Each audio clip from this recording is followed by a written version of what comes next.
Hello everyone, welcome to my YouTube channel Bio Hope. बच्चों, आज मैं आपको कार्डियक साइकिल पढ़ाऊंगा। कार्डियक साइकिल क्या होती है ये आपको आज समझ में आ जाएगा। ठीक है, पहले समझा दूं कार्डियक साइकिल किसे कहते हैं। The contraction and relaxation in one beat.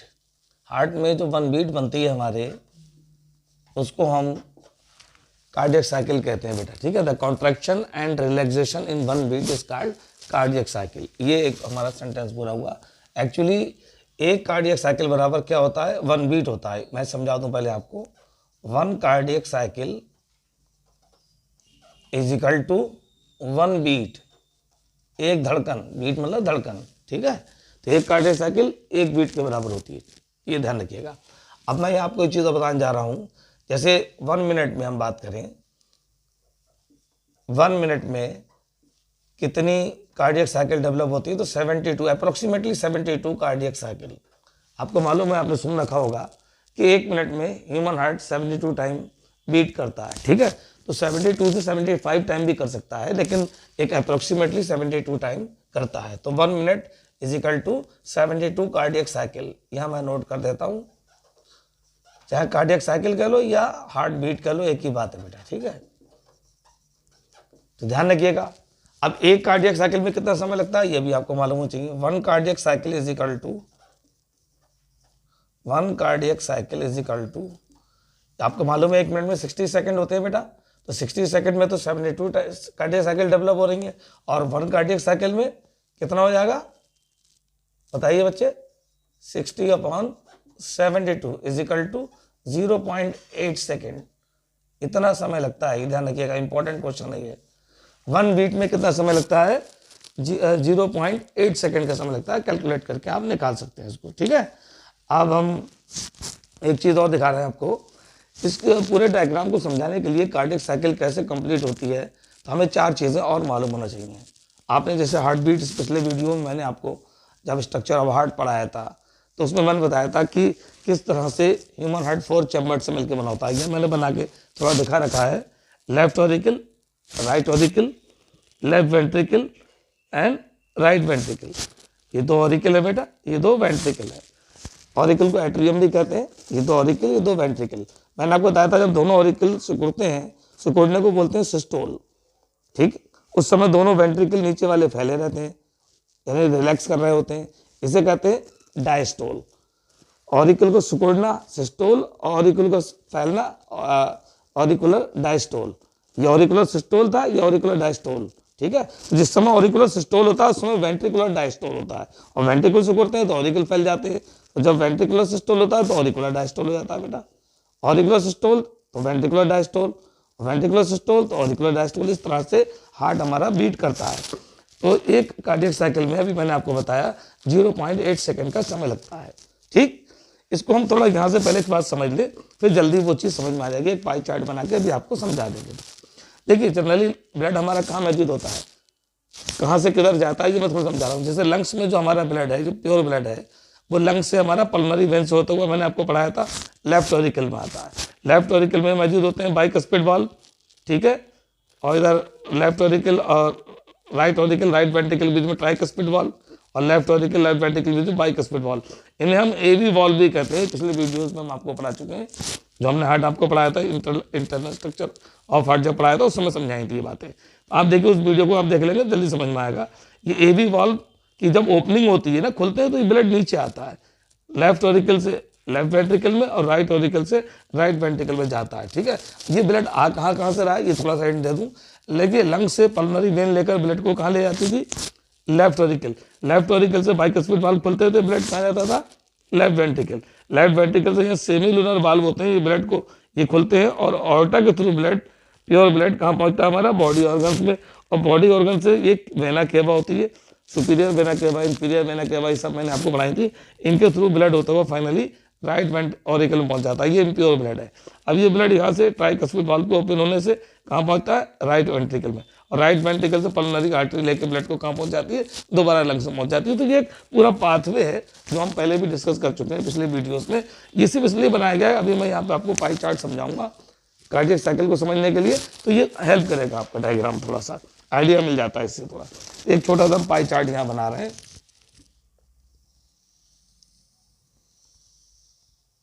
ऐसे देखिए, ये देखिए, ये मैंने चार्ट बनाया। सबसे पहले क्या होता है बेटा, ऑरिकुलर सिस्टोल, एट्रियल सिस्टोल, यानी दोनों एट्रिया जो दिखाई दे रहे हैं ये दोनों पहले सिकुड़ते हैं, सिकुड़ेंगे एट्रियल सिस्टोल होगा। ये एट्रियल सिस्टोल वाला पोर्शन मैंने दिखाया और इसमें समय लगता है मात्र 0.1 सेकेंड का समय लगता है मात्र, ठीक है। तो ये हिस्सा हमारा क्या कहलाता है, ये पोर्शन हमारा, इसे एट्रियल सिस्टोल कह रहे हैं। क्या कह रहे हैं बेटा, एट्रियल सिस्टोल। तो एट्रियल सिस्टोल में कुल समय कितना लग रहा है, ये आपने देखा 0.1 सेकेंड। जब भी एट्रियल सिस्टोल होगा तो दोनों ऑरिकल एक साथ सिकुड़ेंगे, और दोनों ऑरिकल जब एक साथ सिकुड़ेंगे तो यहाँ से जो एवी वॉल्व है, इन दोनों से होकर ब्लड दोनों ऑरिकल से दोनों वेंट्रिकल में आ जाता है। एक बात ध्यान रखिएगा, जैसे ब्लड नीचे आता है तो ये दोनों जो हमारे ऑरिकल दिखाई दे रहे हैं, ये बीच में इनके वॉल्व लगे हैं, एवी वॉल्व, ये बंद होते हैं और पहली साउंड यहाँ डेवलप होगी, उस साउंड को हम बोलते हैं, वो इस पॉइंट पर होगी, इस पॉइंट पर, इसका नाम होता है डब, सॉरी लब। पहले फर्स्ट साउंड डेवलप होती है on the closure of AV valve. जो फर्स्ट साउंड डेवलप होती है उसको हम बोलते हैं लब, ठीक है, लब की साउंड डेवलप होगी इस पॉइंट पर, ये मैंने आपको बताया, ठीक है। अब इसके बाद ये एट्रियल सिस्टोल हुआ तो उसके लिए क्या क्या घटनाएं थी जो हुई वो आप समझ लीजिए। सबसे पहले blood push to the ventricle, क्या क्या घटनाएं यहाँ घटी बता रहा हूँ आपको, इसमें क्या क्या हुआ। सबसे पहले क्या होने वाला है, यहाँ blood push to ventricle, blood जो था वेंट्रिकल में पुश कर दिया गया, एक काम तो ये हो गया हमारा, ठीक है। हमने यहाँ देखा कि ब्लड दोनों ऑरिकल सिकुड़े और वेंट्रिकल में चला गया, दिख रहा है आपको। और दूसरा काम क्या हुआ वो देख लीजिए, एवी वाल्व जो थे वो ओपन हो गए, एंड ये देखिए कौन से वाल्व ओपन हुए, एवी वाल्व, यानी ये वाले दोनों वाल्व ओपन हुए, ब्लड नीचे आ गया, ये मैंने बात बताई आपको। इसके बाद ये वाली जो वेना केवा थी, 3 तरह की वेन है जो ग्रेट वेन है, जिनको हम ध्यान करेंगे, उनको हम बोलते हैं सुपीरियर वेना केवा और इंफीरियर वेना केवा की बात करेंगे। शॉर्ट में लिख दे रहा हूँ, superior vena cava comma inferior vena cava and coronary sinus. ये सब जो होते हैं ये क्लोज्ड, ये बंद हो जाते हैं, इनका बंद होना जरूरी है, नहीं तो ब्लड वापस चला जाएगा, ठीक है। तो एट्रियल सिस्टोल होने का मतलब ये चीजें दिखाई देंगी हमको, ब्लड पुश होकर सबसे पहले ब्लड पुश होकर ऑरिकल से वेंट्रिकल में आ जाएगा, एवी वॉल्व, ये जो वॉल्व थे ये दोनों क्लोज हो जाएंगे और इनके क्लोज होने पे जो साउंड डेवलप होगी पहली हर्ट साउंड, जिसको हम लब कहते हैं, ठीक है, वो इस पॉइंट पर होगी, ये पॉइंट मैंने आपको बताया। इसके अलावा और क्या क्या घटनाएं घटेंगी, क्योंकि ब्लड दोबारा ऊपर ना चढ़ जाए, यहाँ से ऊपर ना चढ़ जाए, इसके लिए ज़रूरी है जो हमारी superior vena cava, inferior vena cava और कोरोनरी साइनस, जो हमने इंटरनल स्ट्रक्चर ऑफ हार्ट में पूरा डायग्राम बना के इन तीनों के बारे में डिस्कशन किया था, आप देख लेना वो वीडियो, ये सब बंद हो जाती है, नहीं तो ब्लड वापस आ जाता है, इन्हें बंद होना इनका ज़रूरी है एट्रियल सिस्टोल के समय। तो ये तो एट्रियल सिस्टोल था जिसमें मात्र 0.1 सेकेंड का समय लगा। अब हम बात करेंगे वेंट्रिकुलर सिस्टोल की। ये वाला जो पोर्शन है, ये हिस्सा, ये वाला जो हिस्सा है जो मैंने आपको दिखाया, ये वेंट्रिकुलर सिस्टोल कहलाएगा, वेंट्रिकुलर सिस्टोल। और वेंट्रिकुलर सिस्टोल में जो कुल समय लगता है, यानी ये जो दोनों वेंट्रिकल सिकुड़ते हैं वो वेंट्रिकुलर सिस्टोल है, और इसमें मात्र समय लगता है 0.3 सेकेंड का, 0.3 सेकेंड का समय इसमें लग रहा है। और इसमें हो क्या कह रहा है वो आपको देखना पड़ेगा। क्लोजर ऑफ एवी वॉल्व, सबसे पहला काम क्या हुआ, क्लोजर ऑफ एवी वॉल्व, जो ब्लड निकलकर ऑरिकुलर सिस्टोल के समय नीचे आ गया था वो वापस ऊपर ना चला जाए, इसलिए इन वॉल्व का बंद होना बहुत जरूरी होता है। तो यह एक पॉइंट हम लिखेंगे, क्लोजर ऑफ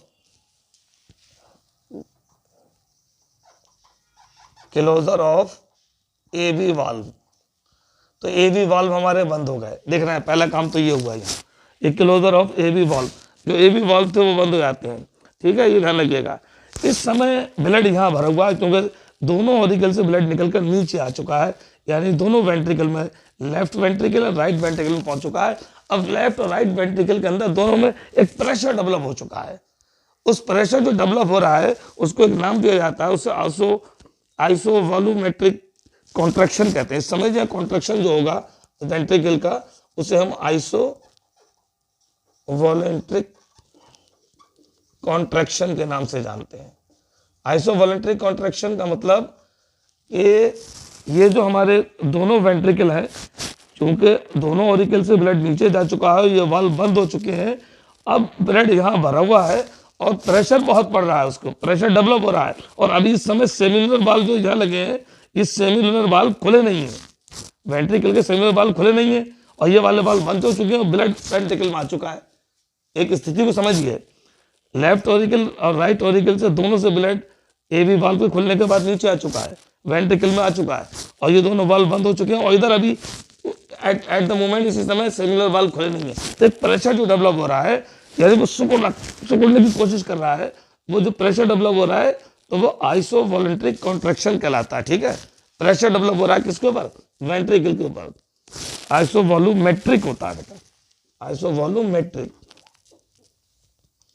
आइसोवॉल्यूमेट्रिक।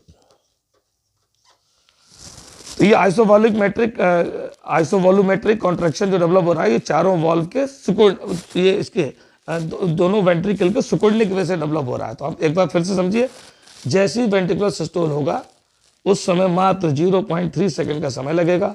ठीक है, क्लोजर ऑफ एबी वॉल्व जो होते हैं इस समय बंद हो जाते हैं, ये वाले, ये दोनों वॉल्व बंद हो जाते हैं और इस समय जो ब्लड था वो इसे ऑरिकल से उतरकर वेंट्रिकल में जा चुका है और सेमिलर वाल्व अभी खुले नहीं है, जिसकी वजह से वेंट्रिकल पर एक प्रेशर डेवलप हो रहा है। ठीक है, इस कंडीशन को हम आइसोवॉल्यूमेट्रिक कॉन्ट्रैक्शन के नाम से जानते हैं। अब देखिए यहाँ क्या क्या घटनाएं घट रही है वो समझ लें। सेमिलर वाल्व जो होते हैं इस समय, क्योंकि प्रेशर बहुत ज्यादा पड़ रहा है, ये दब रहा है दोनों तरफ से, ये सब तरफ से दब रहा है, कौन? ये हमारा वेंट्रिकल। तो यहाँ जो सेमिलर वाल्व लगे हैं इन पर प्रेशर पड़ने से खुल जाते हैं, तो यहाँ लिखेंगे similar valve open, semilunar valve open हो जाते हैं बेटा, सेमिलर वाल्व होते हैं ओपन हो जाते हैं। तो ये जो हमारा दो कंडीशन हमने अभी देख ली है कार्डियक साइकिल की। पहला एट्रियल सिस्टोल जिसमें 0.1 सेकंड का समय लगा, ठीक, सारा ब्लड उतर के ऑरिकल से वेंट्रिकल में चला गया और तुरंत ये वाल्व जो थे हमारे एबी वाल्व बंद हो गए। उनके बंद होने से जो हार्ट साउंड डेवलप हुई, पहली साउंड वो लब थी। ठीक है, उसके तुरंत बाद वेंट्रिकुलर सिस्टोल शुरू हो गया। इसमें हमने क्या क्या देखा, क्या क्या हुआ? क्लोजर ऑफ एबी वाल्व बंद हो गए आए और इस समय सारा ब्लड नीचे चूंकि वेंट्रिकल में आ चुका है। तो इस कंडीशन को हम आइसोवॉल्यूमेट्रिक कॉन्ट्रैक्शन कह रहे हैं। इस समय वेंट्रिकल पे बहुत ज़्यादा प्रेशर बना हुआ है और प्रेशर की वजह से इस सेमिलर वाल्व होते हैं ओपन हो जाते हैं और इजेक्शन ऑफ ब्लड का इजेक्शन, ब्लड आगे बढ़ जाएगा,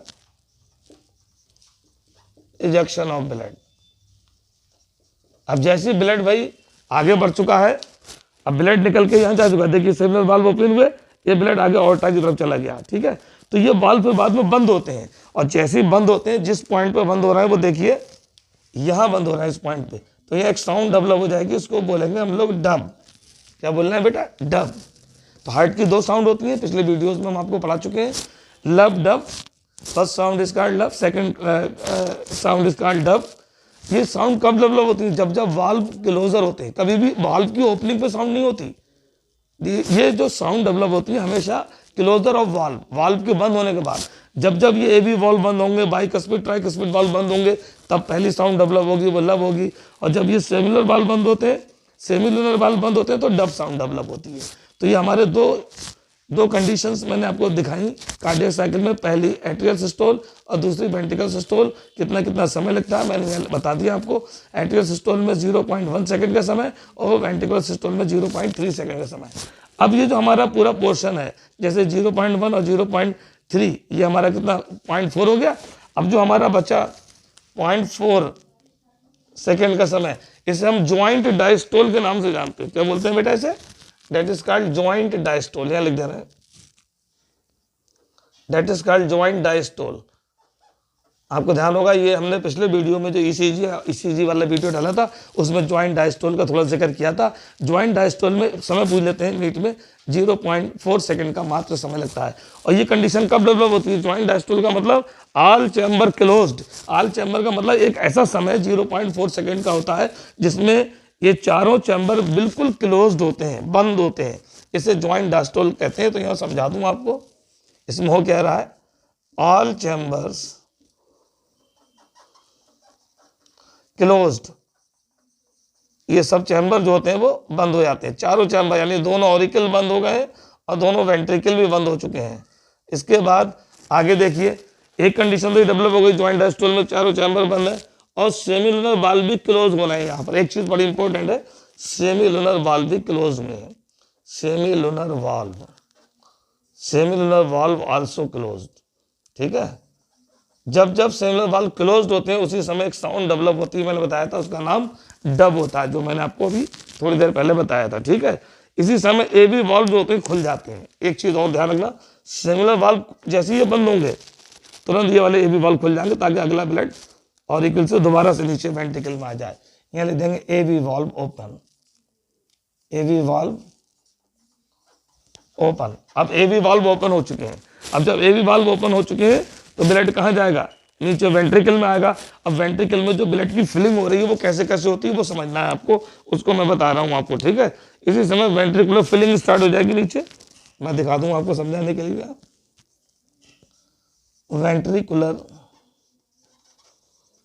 वेंट्रिकल में फिलिंग, ब्लड की फिलिंग स्टार्ट होने वाली है। ये बेटा कभी भी एकदम नहीं होती, एक साथ नहीं भरते वेंट्रिकल। ये दो कंडीशन देखने को मिलती है, 70% और 30%। देखिए, वेंट्रिकुलर फिलिंग जो होगी वो डायरेक्ट नहीं होगी, सारे वेंट्रिकल में ब्लड एक साथ आ जाए। ठीक है, एट्रियल सिस्टोल के समय जो होता है वो 30% ब्लड आता है। एट्रियल सिस्टोल, ये 30% ब्लड जो होता है वो एट्रियल सिस्टोल के समय, एट्रियल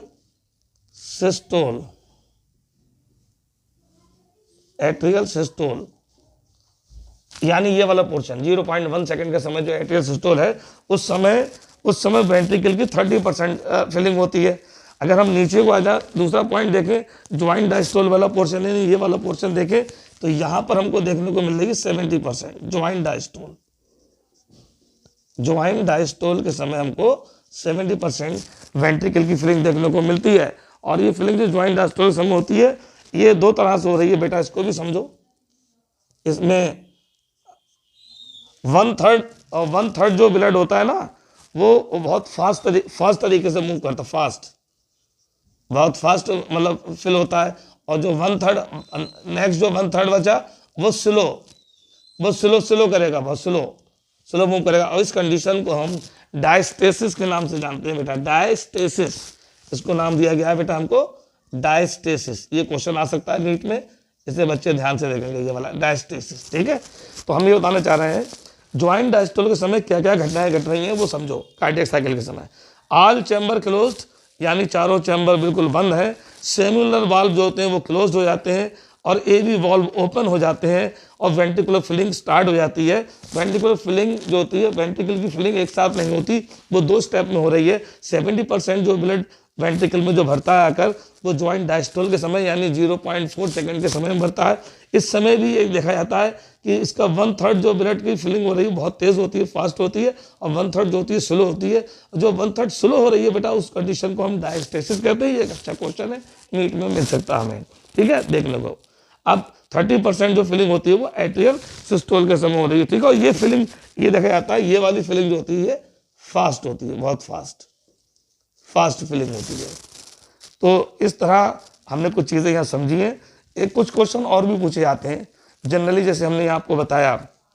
ये पाई चार्ट बहुत इंपॉर्टेंट है क्योंकि इससे कई क्वेश्चन नीट के बच्चों के हल हो जाते हैं। देखिए सिंपल सी बात, हमने आपको यहाँ बताया जैसे एट्रियल सिस्टोल कितना समय लग रहा है 0.1 सेकेंड, वेंट्रिकुलर सिस्टोल में कितना समय लग रहा है 0.3 सेकेंड, ज्वाइंट डायस्टोल में कितना समय लग रहा है 0.8 सेकेंड। अब जब एक बात समझने की बात है, एट्रियल सिस्टोल में 0.1 सेकेंड यानी दोनों ऑरिकल सिकुड़ना है तो 0.1 सेकेंड का समय, तो एट्रियल डायस्टोल में कितना समय लगेगा भाई? जितने समय सिस्टोल हुआ उतने समय तो सिस्टोल हुआ 0.1 सेकेंड। अब जो समय बाकी बचा उसमें डायस्टोल हुआ होगा। ऑरिकल जो होते हैं, ऑरिकल डायस्टोल मतलब रिलैक्स कर रहे होंगे उस समय, तो वो कितना समय हुआ, वो समय ये हुआ, इस समय ये जितना है भाई। एट्रियल सिस्टोल तो सिर्फ 0.1 सेकेंड का समय होता है। अब इसको हटा दें आप, बाकी जितना समय बचा उस समय तो वेंट्रिकल रिलैक्स कर रहे, ऑरिकल रिलैक्स कर रहे होंगे ना, तो उस समय 0.3 में तो ये वेंट्रिकुलर सिस्टोल था। इस समय वेंट्रिकल रिलैक्स कर रहे, ऑरिकल रिलैक्स कर रहे थे, और ज्वाइंट डायस्टोल में भी रिलैक्स करते हैं, तो 0.3 और 0.4 मिला के 0.7, तो इतना समय लगता है। मैं यहाँ कुछ चीज़ें लिख देता हूँ ताकि आपको समझ में आसानी से आ जाए। यहाँ लिख देता हूँ, बच्चों ध्यान से देखिएगा। एट्रियल सिस्टोल सबसे पहले समझे, ये एट्रियल सिस्टोल जो होता है,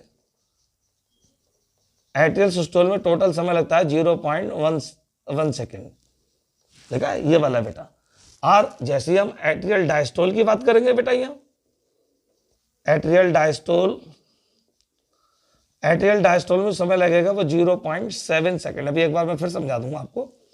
इसके बाद आता है वेंट्रिकुलर सिस्टोल, दोनों चीजें समझा रहा हूं साथ साथ। वेंट्रिकुलर सिस्टोल में जो समय लगेगा बच्चों, वो वेंट्रिकुलर सिस्टोल अभी हमने देखा 0.3 सेकेंड का समय लग रहा था ये, तो ये 0.3 सेकेंड का। इसी तरह वेंट्रिकुलर डायस्टोल भी होगा बेटा, वेंट्रिकुलर डायस्टोल भी होता है। वेंट्रिकुलर डायस्टोल में कितना समय लगेगा बेटा, वो लगेगा 0.5 सेकेंड का समय। और टोटल ज्वाइंट डायस्टोल का समय ये याद कर लीजिएगा, ये समझ लें और याद कर लें से, ज्वाइंट डायस्टोल यही क्वेश्चन आएंगे। पाई चार्ट याद है, जल्दी समझ में आ जाएंगे सारे क्वेश्चन। 0.4 सेकेंड का समय। ठीक, अभी जैसे मैंने आपको शुरू में समझाया था कि एक कार्डियक साइकिल में हमको 0.8 सेकेंड का समय लगता है, सब समझ में आ जाएगा। एट्रियल सिस्टोल मैंने बोला 0.1 सेकेंड का समय, ठीक है साहब, लग रहा है। अब जिस समय एट्रियल सिस्टोल है, ठीक है, तो उस समय तो 0.1 सेकेंड का समय लगा, तो एट्रियल डायस्टोल में कितना समय लगेगा, तो एट्रियल सिस्टोल 0.8 में से -1 कर दो, 0.8 सेकेंड तो पूरा एक उसमें लग रहा है ना, एक बीट में, तो इसमें 0.1 सेकेंड तो हमारा एट्रियल सिस्टोल है। अब जो बाकी बचा समय, वो सब उस समय वेंट्रिकल ऑरिकल जो होते हैं वो रिलैक्स कर रहे होते हैं। जिस समय वेंट्रिकुलर सिस्टोल होता है उस समय भी ऑरिकल रिलैक्स कर रहे होते हैं, और जिस समय ज्वाइंट डायस्टोल होता है उस समय भी ऑरिकल रिलैक्स कर रहे होते हैं। तो 0.3, 0.4 मिला के 0.7 हो गया। तो एट्रियल सिस्टोल जिसमें ऑरिकल सिकुड़ते हैं उस समय 0.1 सेकेंड का समय लग रहा है, और एट्रियल डायस्टोल जिस समय ये फैले रहते हैं, रिलैक्स करते हैं, वो 0.7 का समय लगता है सेकेंड का। ये वेंट्रिकुलर सिस्टोल में देखिए 0.3 सेकेंड का समय मैंने बताया था आपको। अब यहाँ समझ लें, वेंट्रिकुलर सिस्टोल में 0.3 सेकेंड का समय लगा बच्चों, ध्यान समझेगा। अब इसके बाद जो समय बचा वो वेंट्रिकुलर डायस्टोल है, तो कितना बचा 0.4। यहाँ से देखिए, यहाँ से यहाँ तक तो हमारा पूरा समझने की बात है, ये समझिए, यहाँ से यहाँ तक तो हमारा पूरा वेंट्रिकुलर सिस्टोल था, ये 0.3 समय लग रहा है। अब वेंट्रिकुलर डायस्टोल इसके अलावा जो समय है, यानी यहाँ से यहाँ तक, यहाँ से यहाँ तक कितना समय लगेगा बताओ, 0.4 और 0.1, ये 0.5, ये आ गया बेटा। वेंट्रिकुलर डायस्टोल 0.5 सेकंड का समय लग रहा है, ठीक है। ज्वाइंट डायस्टोल में कितना समय लग रहा है वो मैं पहले बता चुका आपको, 0.4 सेकंड का समय लग रहा है।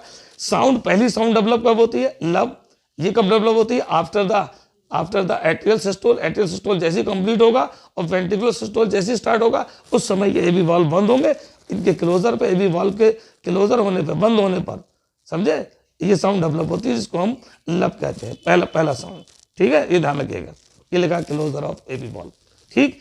तो देखिए, आप जरा देखिए, पूछते हैं कि लब और डब के बीच में कितना समय लगता है। लब और डब, फर्स्ट साउंड लब और सेकंड साउंड डब, तो लब और डब के बीच में कितना समय लगा, ये लब से डब होने में 0.3 सेकंड का समय लगा बेटा। और फिर डब से लब होने में कितना समय लगा, डब से लब होने में 0.5 सेकंड का समय लगा। ये क्लॉक वाइज चलता है, ध्यान रखिएगा। उम्मीद करता हूँ ये साइकिल आपके समझ में आ गई होगी पूरी। ये अच्छे क्वेश्चन हैं जो निकलते हैं, आप अच्छे समझ गए होंगे। इस वीडियो को मेरा अगर आपको समझ में आ रहा है बेटा, तो मेरे वीडियो को लाइक कीजिए, मेरे चैनल को सब्सक्राइब कीजिए, ठीक है, और बेल आइकन का बटन दबाइए। जय हिंद।